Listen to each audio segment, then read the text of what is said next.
Okay, here is a discussion about the period of the absolute value of a sine wave, specifically focusing on the example of the absolute value of sine 120 pi t.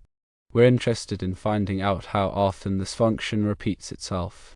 The absolute value function takes any negative part of the sine wave and flips it above the horizontal axis, making it positive.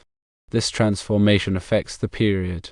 Let's first consider the period of the original sine wave without the absolute value. The general form of a sine wave is sine of omega t, where omega is the angular frequency. In our case, omega is 120 pi. The relationship between angular frequency and the regular frequency f is omega equals 2 pi f. Therefore, 2 pi f equals 120 pi. Solving for f, we get f equals 120 pi divided by 2 pi, which simplifies to 60.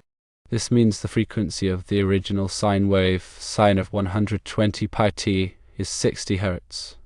The period of a wave is the inverse of its frequency, so the period of the original sine wave is 1 divided by 60. Now, let's consider the effect of the absolute value. Because the absolute value flips the negative portions of the sine wave to the positive side, the absolute value of sine 120 pi t will repeat twice as often as the original sine wave. This means the frequency of the absolute value of the sine wave is twice the frequency of the original sine wave. Since the original frequency was 60 Hz, the frequency of the absolute value function is 2 times 60, which equals 120 Hz. The period of the absolute value function is the inverse of this new frequency, so the period is 1 divided by 120. Therefore, the period of the absolute value of sine 120 pi t is 1 over 120.